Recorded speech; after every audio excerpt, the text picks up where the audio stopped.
ہمیں چاہیے ہم قرآن پڑھیں، اللہ سے جڑیں. اللہ تعالیٰ نے ہمیں مکمل ایک طریقہ کار جو ہے وہ قرآن کے ذریعہ سے ہم تک پہنچایا ہے.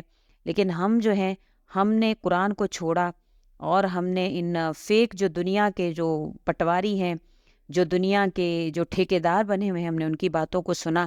قرآن کا جو ہمیں سبق دیا گیا تھا، قرآن کا جو ہمیں اللہ تعالیٰ نے ہمیں بتایا تھا، ہم نے اس کو پڑھنے کی کوشش نہیں کی. یاد رکھیے کہ زندگی میں آپ کو کوئی بھی سبق جو ہے وہ مفت میں نہیں ملتا.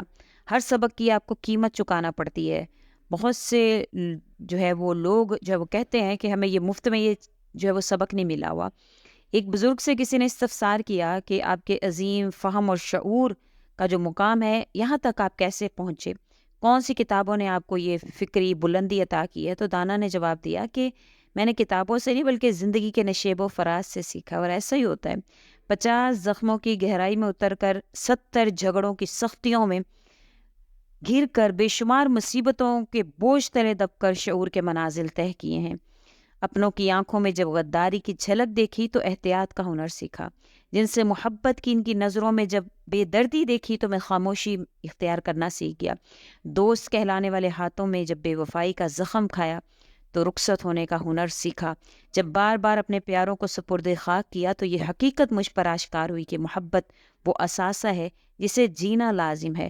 اگر سیکھنا ہے تو دنیا کو پڑھیے، اور دنیا کو پڑھنا چاہتے ہیں، دنیا میں جینا چاہتے ہیں تو قرآن کو پڑھیے جس کی وسعتیں لامحدود ہیں. یاد رکھیے زندگی میں کوئی سبق مفت میں نہیں ملتا، ہر سبق کی قیمت چکانا پڑتی ہے.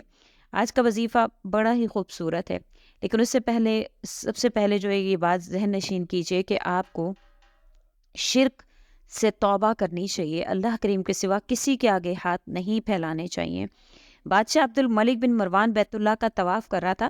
اس کی نظر ایک نوجوان پر پڑی جس کا چہرہ بہت پروقار تھا مگر وہ لباس سے مسکین لگ رہا تھا. عبد الملک نے پوچھا کہ یہ نوجوان کون ہے؟ تو اسے بتایا گیا کہ اس نوجوان کا نام سالم ہے اور یہ سیدنا عبداللہ بن عمر رضی اللہ تعالیٰ عنہ کا بیٹا ہے اور سیدنا عمر بن خطاب رضی اللہ تعالیٰ عنہ کا پوتا ہے. خلیفہ عبد الملک کو دھچکا لگا اور اس نے اس نوجوان کو بلا بھیجا.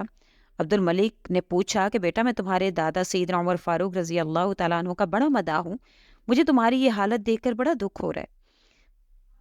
مجھے خوشی ہوگی کہ اگر میں تمہارے کچھ کام آ سکوں. تم اپنی ضرورت مجھ سے بیان کرو، جو مانگو گے میں ضرور تمہیں دیا جائے گا. نوجوان نے جواب دیا عبد الملک بادشاہ میں اس وقت اللہ کے گھر بیت اللہ میں ہوں اور مجھے شرم آتی ہے کہ اللہ کے گھر میں بیٹھ کر کسی اور سے کچھ مانگوں. عبد الملک نے اس کی پرمتانت چہرے پر نظر دوڑائی اور خاموش ہو گیا. بادشاہ نے اپنے غلام سے کہا کہ یہ نوجوان جیسے ہی عبادت سے فارغ ہو بیت اللہ سے باہر آئے تو اسے میرے پاس لے آنا. سالم بن عبداللہ بن عمر جیسے ہی فارغ ہو کر حرم کعبہ سے باہر نکلے تو غلام نے ان سے کہا کہ بادشاہ نے آپ کو یاد کیا ہے. سالم بن عبداللہ خلیفہ کے پاس پہنچے. عبد الملک نے کہا نوجوان اب تم بیت اللہ میں نہیں ہو، اب اپنی حاجت بیان کرو، میرا دل چاہتا ہے کہ میں تمہاری کچھ مدد کروں. سالم بن عبداللہ نے کہا اے بادشاہ آپ میری کون سی ضرورت پوری کر سکتے ہیں، دنیاوی اخروی؟ بادشاہ نے جواب دیا کہ میری دسترس میں تو دنیاوی مال و متاع ہی ہے. سالم بن عبداللہ نے جواب دیا امیر المومنین دنیا تو میں نے کبھی اللہ سے بھی نہیں مانگی جو اس دنیا کا مالک کل ہے. آپ سے کیا مانگوں؟ میری ضرورت اور پریشانی تو صرف آخرت کے حوالے سے ہے. اگر اس سلسلے میں آپ میری کچھ مدد کر سکتے ہیں تو بیان کر دیتا ہوں. خلیفہ حیران ہو پریشان ہو کر رہ گیا. کہنے لگا نوجوان یہ تو نہیں ہے بلکہ تیرا خون بول رہا ہے. بادشاہ عبد الملک کو حیران اور پریشان چھوڑ کر سالم بن عبداللہ رحمۃ اللہ علیہ وہاں سے نکلے اور حرم سے محلق ایک گلی جو ہے وہ اس میں داخل ہوئے اور نظروں سے اوجھل ہو گئے. ایسے ایک نوجوان نے حاکم وقت کو آخرت کی تیاری کا بہت اچھا سبق سکھا دیا. لیکن ہم نے آخرت کی پرواہ نہیں کی، ہم نے دنیا کا سوچا. ہم نے یہ کبھی سوچا ہی نہیں کہ کہیں ہمارا اللہ تو اس سے ناراض نہیں ہوتا. ہم نے غیر اللہ کے آگے ہاتھ پھیلائے. ہم نے ہر وہ چیز کر ڈالی جو اللہ کو پسند ہے یا نہیں، ہم نے اس کے بارے میں سوچا ہی نہیں. آج کا وظیفہ جیسے آپ چاہتے ہیں ویسا ہوگا. اللہ کا ایک ذکر وہ کون سا ذکر ہے کہ جو آپ کو اللہ کے قریب کرتا ہے؟ آپ روزانہ صرف اور صرف 1000 مرتبہ لا الہ الا اللہ کو اگر پڑھتے ہیں تو یہ ذکر آپ کو اللہ کے قریب کرتا ہے. اور ایک وقت ہوتا ہے جب انسان اپنی زبان سے کوئی لفظ عطا کرتا ہے تو آہستہ آہستہ اس کے دل میں اترنا شروع ہو جاتا ہے. بعض اوقات لفظ جو ہوتے ہیں وہ آہستہ آہستہ اس کے پورے جسم میں جو ہے وہ دوڑنا شروع ہو جاتے ہیں. لا الہ الا اللہ کا جب آپ اقرار کرتے ہیں تو یہ آپ کے پورے جسم میں انشاءاللہ آئے گا اور آپ غیر اللہ سے مانگنا چھوڑیں گے اور اللہ کا یہ ذکر ایسا ہے کہ جس کے ذریعے سے اللہ تعالیٰ کبھی بھی جو ہے وہ انسانوں کو نامراد نہیں لوٹاتا۔ اس کے حوالے سے شیخ عبد القادر جیلانی رحمۃ اللہ علیہ کا کہنا ہے کہ لا الہ الا اللہ اللہ کا اسم اعظم ہے کہ اس کے ذریعے سے جو مانگا جاتا ہے اللہ کریم ضرور عطا فرماتے ہیں۔ یہاں پر ایک بات واضح کر دوں کہ اللہ کریم انسان کو اس کے یقین اور اعتقاد پر عطا فرماتے ہیں۔ اگر آپ اللہ سے یقین اور اعتقاد کے ساتھ مانگیں گے تو انشاءاللہ کبھی بھی نامراد یا خالی ہاتھ نہیں لوٹائے جائیں گے۔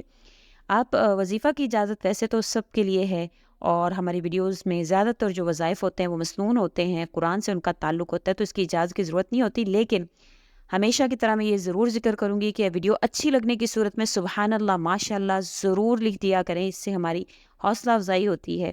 اور اس کے علاوہ اپنی دعائیں جو ہے وہ کمنٹ میں لازمی لکھا کریں، اس سے کیا ہوتا ہے کہ جو بھی اب پڑھے گا آپ کی دعا کو تو اس پر آمین کہے گا، اور کوئی بھی اللہ کا ولی ہو سکتا ہے، اللہ کے قریب ہو سکتا ہے، تو ان شاء اللہ تعالیٰ جب آپ کی دعا کو دیکھ کر وہ آمین کہہ دے گا اور وہ اللہ کا مقرب بندہ ہوگا تو آپ کی دعا جو مقبولیت کا درجہ پا جائے گی۔